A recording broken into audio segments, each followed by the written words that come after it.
안녕하세요. 길고 어려운 시민 공감의 컨텐츠에 좀 더 쉽게 다가가기 위해 한 주간의 영상을 한 그릇에 담아왔습니다. 열린 샐러드 시작합니다.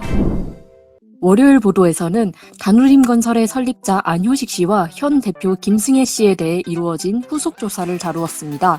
지금까지 저희는 대통령실 리모델링 공사를 수의계약으로 따냈던 다누림건설의 최초 설립자 안효식 씨에 대해서 알아봤었죠.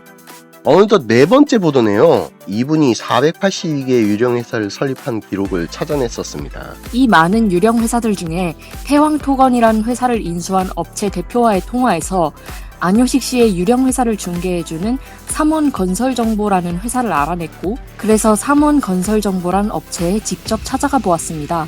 홈페이지 조직도를 봤을 땐 규모가 있는 회사 같았는데 실제로는 굉장히 영세한 업체로 보이네요. 그러게 말이에요.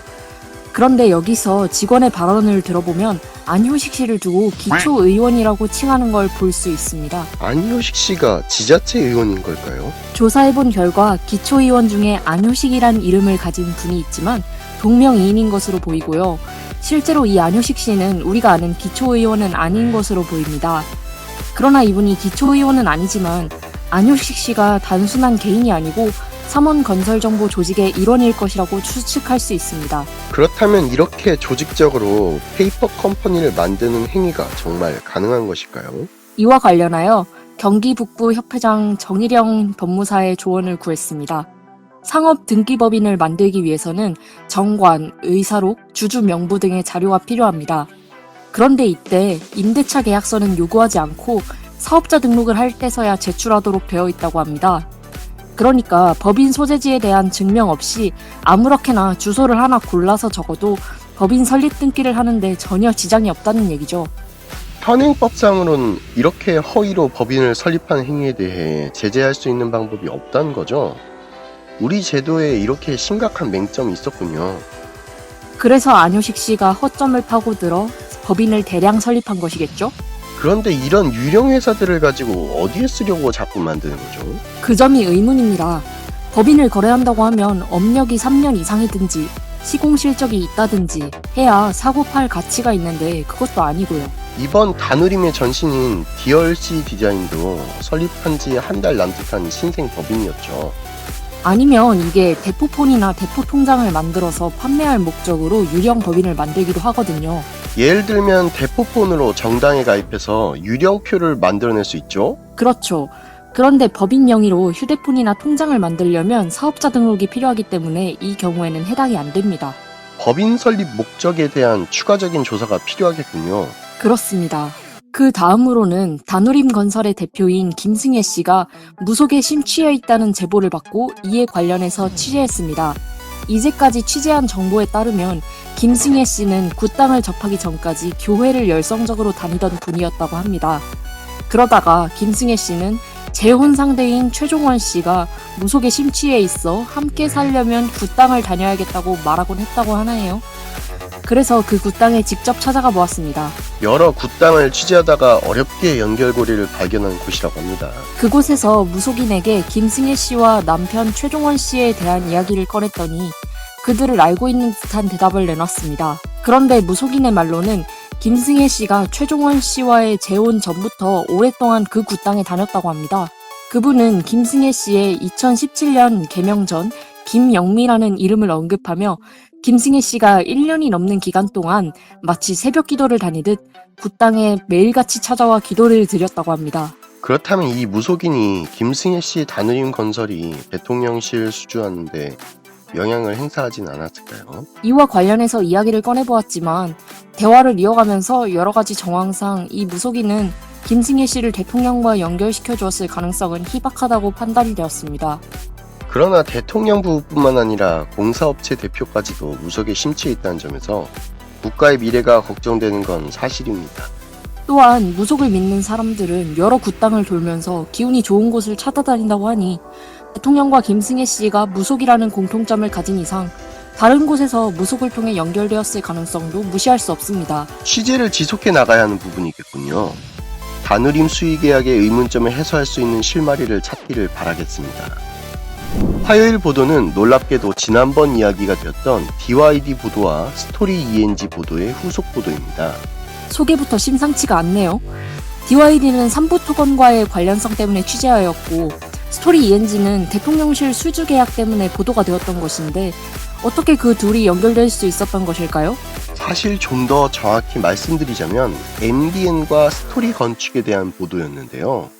저번 주 보도에서 이런 인터뷰가 나왔었죠. MBN하고 기자하고도 친하게. MBN 기자가 아니라 저건 MBN 제가 알기로는 본부장 이사장까지 조금 간부급이었어요. 간부급인데 대통령실 16억 수주 계약을 한 법인의 대표이사가 MBN과 관계가 있다는 말이군요. 그런데 MBN이 어떻게 DYD랑 연관되어 있을까요? 그 MBN에는 매일방송건설본부라는 부서가 따로 있었습니다.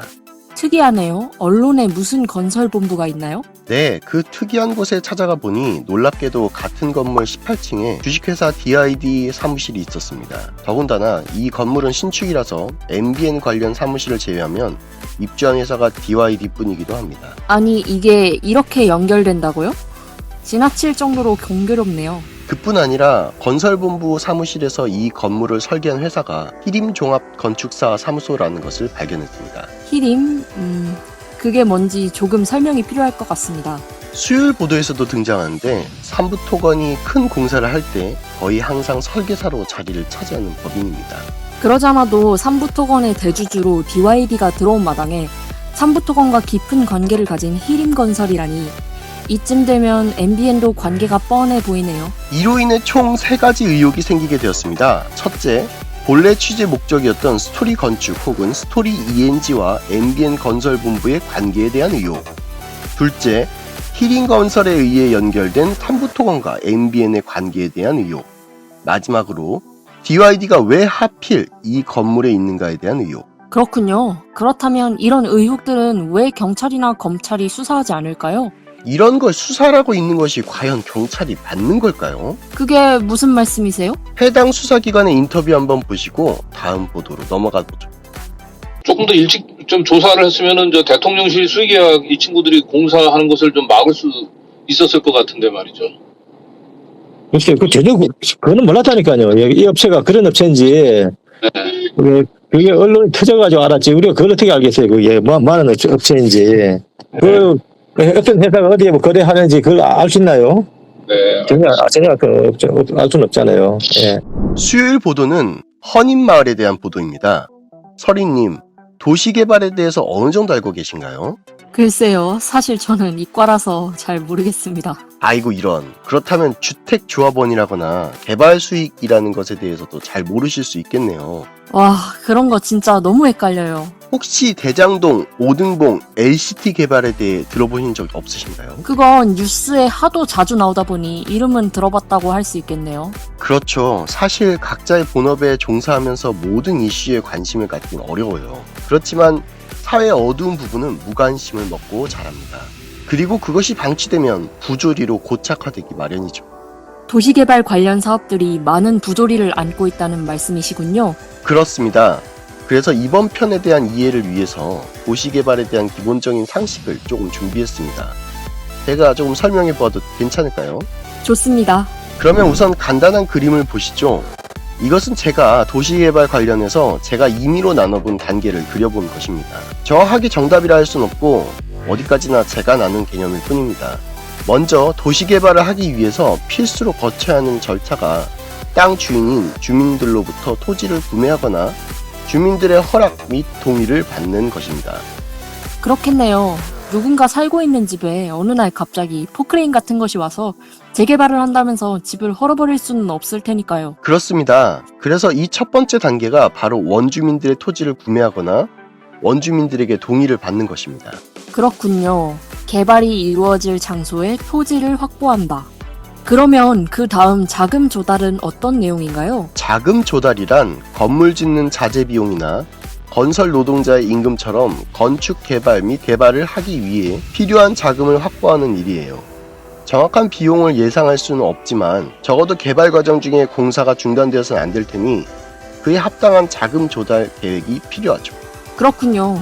돈이 부족해서 공사가 중단되면 안 되니 사실상 이 부분이 가장 중요한 절차라고 봐도 무방하겠네요. 그렇습니다. 하지만 이 자금 조달만큼 또 중요한 부분이 바로 개발 허가 부분입니다. 아, 개발 사업을 하려면 관에서 허가를 받아야 하죠? 네, 자금은 확보되어 있는지, 재개발 과정에서 발생한 불만은 없는지, 개발 계획에 정당성은 있는지 등을 심사합니다. 도시개발 책임자의 역량을 평가하는 거군요. 맞아요. 개발이 결정된 뒤에도 재개발 사업자가 사익을 추구하거나 본래 목적에 어긋난 결정을 한다면 문제가 될 테니까요. 그렇다면 이 부분이 바로 정치가 개입하는 지점이네요. 맞습니다. 그리고 마지막으로 이 새로 건설된 주택이 분양 및 매매가 되면 이 재개발이 마무리가 되는 것이죠.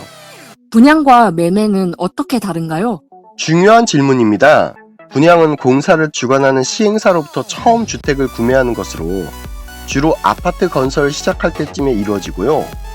매매는 그 다음에 이미 누군가 분양을 하거나 매매가 되었던 주택을 구매하는 것입니다. 사실 정확히 말씀드리면 분양까지만 재개발 과정에 포함된다고 할 수 있어요. 그렇군요.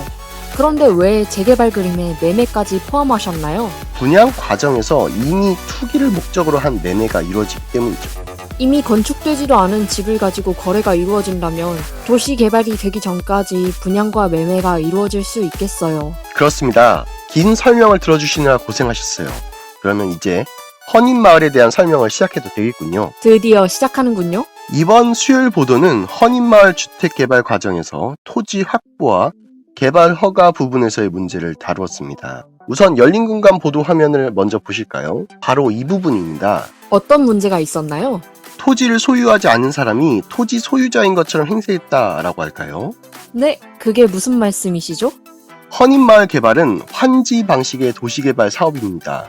이 방식은 기존의 땅 주인인 주민들의 의사를 반영해 개발을 진행하고 개발이 완료되면 주민들의 그 토지를 그대로 소유하고 있는 방식을 말해요. 그러니까 도시 개발을 진행할 때 주민들에게 의결권이 주어지는 방식이네요. 네, 맞습니다. 그러면 우리 강남 PFB라는 법인이 헌인마을의 토지를 사들였어요. 그러면 토지를 판매한 사람들에겐 도시개발에 대한 결정권이 없겠죠. 그렇죠. 토지를 판매하고 나면 더 이상 주민이 아니게 되니까요. 하지만 저 우리 강남 PFB는 헌인마을이 토지만 구입하고 등기부상의 소유자는 그대로 두어서 토지 재개발에 대한 결정권을 여전히 부여하는 꼼수를 부렸습니다. 그게 무슨 말이죠? 우리 강남 PFB가 헌인마을의 여러 주민들에게 토지를 사들였어요. 그러면 주민들의 표가 사라지고 토지의 새 주인인 PFB가 한 표를 갖게 되는 거잖아요. 근데 이 법인은 표를 여전히 여러 등기부 등본상에 자기들에게 토지를 팔았던 주민수만큼 의견권을 그대로 온전했습니다. 명의상 등기부 등본상의 주민수만큼 표를 가진 거죠. 아니, 땅 주인 하나한테 여러 표가 돌아가다니 부당하잖아요. 그리고 대한민국에서 명의 신탁은 불법 아닌가요? 네, 그렇습니다. 우리 강남 PFB는 토지 확보 및 자금 조달 과정에서 168명의 가짜 조합원을 만들어 전체 의결권자의 225명 중 75%의 지분을 차지했습니다. 와, 그럼 저 회사 하나가 도시개발을 좌지우지할 수 있게 되었네요. 그런데 도대체 저 우리 강남 PFV라는 회사는 뭘 하는 회사예요? 우리 강남 PFB는 우리투자증권, 동양건설, 그리고 탐부토건이 만든 법인입니다. 사실상 페이퍼 컴퍼니입니다. 그냥 이 개발을 위해 만들어진 임시 법인 같은 거예요. 여기서 또 탐부토건이 나오네요. 안 끼는 데가 없어요. 그래서 이 법인이 부당하게 얻은 의결권으로 무슨 짓을 한 겁니까? 도시개발 계획을 자신들에게 유리한 방법으로 변경하지 않았을까요? 아, 의결권을 사용하여 기존의 개발 계획을 변경한다고요? 이 부분은 쿠키님 그림에서 어느 부분인가요? 없습니다. 네, 없다고요? 정상적인 도시개발에서는 이러한 부분은 개발 허가 단계에서 정부 및 국가가 개입하여 이러한 편법이 발생하지 않도록 하는 게 정상이에요. 이러한 편법은 비정상적인 것입니다. 굳이 따지자면 개발 허가와 분양 및 매매 과정 사이에 어딘가 있겠죠. 아, 이게 아예 비정상적인 방식이군요. 이렇게까지 해서 개발 계획이 어떻게 바뀌었나요? 본래 인가된 2021년 4월 도시개발 계획에서 보여줬던 토지 소유자들의 토지 구조는 이랬습니다. 그런데 이들은 4,000평방미터 이상의 토지를 가진 자에게만 2종 주거 지역을 할당하는 것으로 변경했습니다. 4,000평방미터면 1,000평이 넘잖아요. 2종 토지를 받을 수 있는 주민이 없을 것 같은데요? 그런데 1종과 2종 사이에 무슨 차이가 있나요? 1종은 단독주택만 지을 수 있는 곳이고 이종은 단독주택과 다세대 연립주택을 모두 지을 수 있는 곳입니다. 누가 봐도 이종이 훨씬 좋아 보여요. 그리고 2021년 8월 실시계획에서 우리 강남 PFV에서는 주민들에게 사들인 토지를 합쳐서 손쉽게 4,000평방미터 이상의 토지를 확보했습니다. 이종 주거지역을 해당 법인이 할당받을 가능성이 높겠군요. 네, 그러니까 앞서 말한 방법으로 획득한 유령 조합원 의결권으로 도시개발 계획 단계에서 이권을 차지한 것이죠. 와, 일개 법인이 이렇게까지 횡포를 부리는데 정치를 통해 이를 막아야 하지 않을까요? 그러나 이 개발 당시에 오세훈 서울시장은 이러한 과정을 모두 알고도 이를 수용했습니다. 서초구청에서는 우리 강남 PFB가 만들어낸 유령 조합원의 의결권을 전부 인정해 주었습니다. 심지어 현행법상 불법인 명의신탁을 인정해주면서까지. 주민들은 우리 강남 PFB가 동원한 조폭들에게 살인교사, 방화, 협박 등을 당하면서도 아무런 보호를 받을 수 없었습니다. 그리고 헌인마을은 2006년 개발 허가를 받은 이래 지금까지도 개발이 되지 않고 26년간 방치되어 있습니다. 이 과정 속에서 주민들은 난민촌과 다를 바 없는 곳에서 살고 있죠. 헌인마을은 본래 사회적 약자라고 할 수 있는 한센병 환자들이 모여 사는 마을이었습니다. 헌인마을의 원주민분들이 자신들의 삶을 위해 신청한 토지 개발이었는데 대자본의 이익을 대변하는 법인이 뛰어들어 이들의 삶의 터전을 빼앗고 서울시에서는 이를 묵인하고 참 착잡하네요. 안타깝게도 주민들이 이렇게 고통받고 있는 와중에도 그 누구도 이 일에 대해 관심을 가져주지 않았습니다. 지금껏 헌인마을 개발과 관련된 뉴스는 고작 800여 개, 심지어 2021년 7월 이래로 2022년 3월까지 그 어느 언론도 다루지 않았습니다. 그리고 그 와중에 한국경제는 이 뉴스를 보도하면서 친환경 단지로 개발된다는 긍정적인 뉴스를 실었습니다. 아까 말씀하신 사회의 어두운 부분은 무관심을 먹고 자랍니다 라는 말이 조금 이해가 되네요. 아마 본 방송을 보시게 되면 더 잘 이해가 될 겁니다. 여담이지만 이 당시 열린공감의 보도를 그나마 기사로 실어주던 경기신문 기자가 바로 현재 시민공감의 심혁 기자입니다. 오, 그래요? 그건 몰랐네요. 부디 이런 사회적 약자들의 고통에 귀 기울이는 사람이 늘어났으면 좋겠습니다. 그의 보도입니다. 2022년 7월 8일 열린공감 TV 법인의 전 대표이사였던 정천수 씨가 열린공감 이사회를 장악하려 한다는 제보를 받고 이에 대한 팩트체크를 하였습니다. 사실상 자신의 지인들로 이사회를 장악하려 하는 정천수 대표, 이제 와서 무슨 명목을 여시는지 이해가 안 되네요. 2022년 7월 7일 미디어 비평 방송에서 나온 탐사 취재입니다. 쿠팡 노조원들이 술판을 벌였다는 한국경제. 알고 보니 노동자들이 마신 것은 술이 아니라 캔커피였습니다. 허재현 기자는 이 오보를 찾아내고 이에 대한 정정기사 혹은 사과를 하지 않는 현 실태에 대해 보여줬습니다. 최소한의 인간다운 권리를 위해 투쟁하는 노동자들에게 혐오만 부추기는 언론. 해당 보도를 낸 기자님의 프로필 글이 유난히 해악적으로 느껴지네요. 사실 확인도 하지 않고 기사를 올린 것도 부족해 오보가 드러났는데도 기사를 정정하거나 내리지도 않는 한국경제 박종광 기자와 허재현 기자가 통화를 시도했습니다. 안녕하세요. 저는 시민언론 열린공감TV에서 취재하고 있는 허재현 기자라고 하는데요.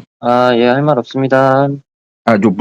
지금까지 7월 둘째 주 열린 샐러드 방송을 마치겠습니다. 오늘 저희가 짧게 소개를 드렸습니다만 더 많은 정보를 원하시는 분들은 해당 영상을 참조해 주시기 바랍니다. 감사합니다.